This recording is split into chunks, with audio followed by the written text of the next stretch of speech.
Dear students, welcome back to English class. आज हम अपने चैप्टर 3 का सेकेंड पार्ट करेंगे, that is the black aeroplane.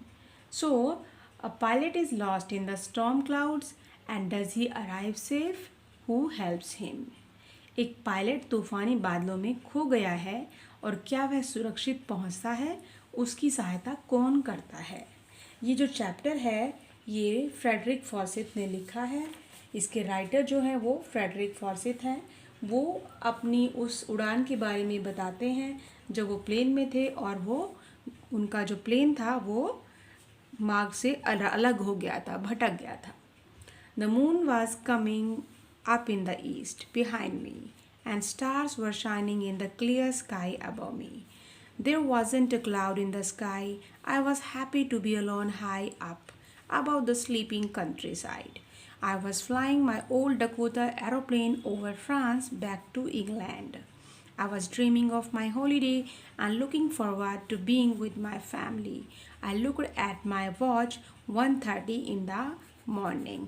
So यहाँ राइटर कह रहा है कि मेरे पीछे चांद पूर्व दिशा में यानी कि ईस्ट में उग रहा था और मेरे ऊपर साफ सुथरे आसमान में सितारे चमक रहे थे।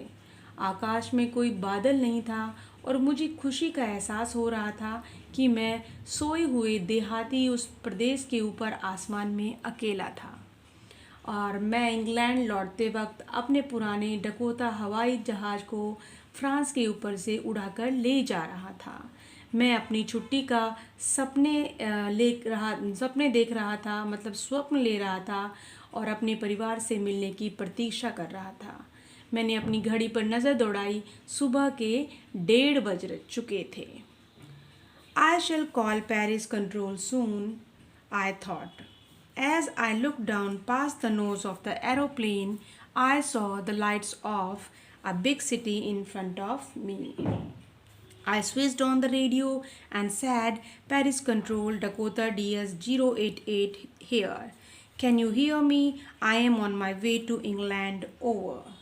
So here, author is saying कि मुझे पेरिस के कंट्रोल रूम से बात करनी चाहिए। उसने ऐसा सोचा कि उसको पेरिस के कंट्रोल रूम से बात करनी चाहिए। और जब मैंने हवाई जहाज़ के आगे के हिस्से में से नीचे की तरफ देखा तो मुझे सामने एक बड़े शहर का, नगर का जो है रोशनी यानी कि प्रकाश दिखाई दिया। और मैंने रेडियो का बटन खोला और बोला, पेरिस कंट्रोल रूम, यहाँ डकोटा के 088 है। क्या आपको मेरी आवाज़ सुनाई दे रही है? मैं अपने इंग्लैंड के रास्ते पर हूँ। Over. The voice of radio answered me immediately. DS-088, I can hear you. You ought to turn 12 degree west now. OD DS-088 over. तो रेडियो की आवाज़ ने मुझे फ़ौरन जवाब दिया, DS-088, मैं आपकी आवाज़ सुन सकता हूँ। अब तुम्हें पश्चिम की ओर बाहर 12 डिग्री के कोण पर घूमना चाहिए। K088 over. I checked the map and the compass, switched over to my second and last fuel tank, and turned the Dakota 12 degrees west towards England. अब मैंने मानचित्र एवं दिशा सूचक यंत्र का निरीक्षण किया, अपने दूसरे और तथा आखिरी ईंधन की टंकी को चालू किया और डकोटा को 12 डिग्री पश्चिम की ओर इंग्लैंड की तरफ मोड़ दिया। I will be in time for breakfast. I thought, a good big English breakfast. Everything was going well. It was an easy flight. So मैं नाश्ते के लिए समय पर होऊंगा, मैंने ऐसा सोचा, और एक बढ़िया अंग्रेजी नाश्ता मुझे मिलेगा। सब कुछ ठीक चल रहा था। यह एक आसान उड़ान थी। Paris was about 150 kilometers behind me. When I saw the storm clouds, they were huge, and they looked like black mountains standing in front of me across the sky. I knew I could not fly up and over them. I did not have enough fuel to fly around them to the north or south. I ought to go back to Paris, I thought, but I wanted to get home. I wanted that breakfast.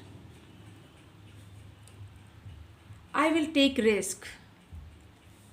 I thought and flew that old Dakota straight into the storm. जब मैंने बादलों को देखा, Paris मुझसे लगभग 150 kilometre पीछे रह गया था। तूफानी बादल वे बहुत विशाल थे और वे मुझे काले पहाड़ों की तरह दिखाई दे रहे थे जो मेरे सामने आकाश में खड़े थे। मैं जानता था मैं जानता था कि मैं उनके उत्तर या दक्षिण से जा सकूं। मैं ऐसा सोचता था। मैं ये जानता था कि मैं उसके ऊपर से ऊंचा उड़कर नहीं जा सकता था और मेरे पास पर्याप्त मात्रा में ईंधन भी नहीं था जिससे मैं उनके उत्तर या दक्षिण से जा सकूं। मतलब ऑथर यही सोच रहा था कि उसके ऊपर से वो उड़ सकता था, लेकिन फिर भी उसके पास इतना ईंधन नहीं था। मुझे पेरिस वापस जाना चाहिए। ऑथर ने सोचा कि उसको पेरिस वापस जाना चाहिए, परंतु मैं घर जाना चाहता था। वह अंग्रेजी नाश्ता करना चाहता था, वह इंग्लिश ब्रेकफास्ट करना चाहता था। मैं खतरा उठाऊंगा, मैंने सोचा, और उस पुराने डकोटा को सीधा तूफान में मैंने उड़ा दिया। Inside the clouds, everything was suddenly black, and it was impossible to see anything outside. The old aeroplane jumped and twisted in the air. I looked at the compass. I couldn't believe my eyes. The compass was turning round and round. And it was dead. It would not work. The other instructions were suddenly dead too. I tried the radio. Paris control, can you hear me? सो बादलों के अंदर अचानक प्रत्येक वस्तु काली प्रतीत होने लगी। उसको सब कुछ काला नजर आने लगा। हवाई जहाज के बाहर की ओर कुछ भी दिखाई देना असंभव था। पुराना हवाई जहाज हवा में उछाल खा रहा था और इधर उधर डोल रहा था।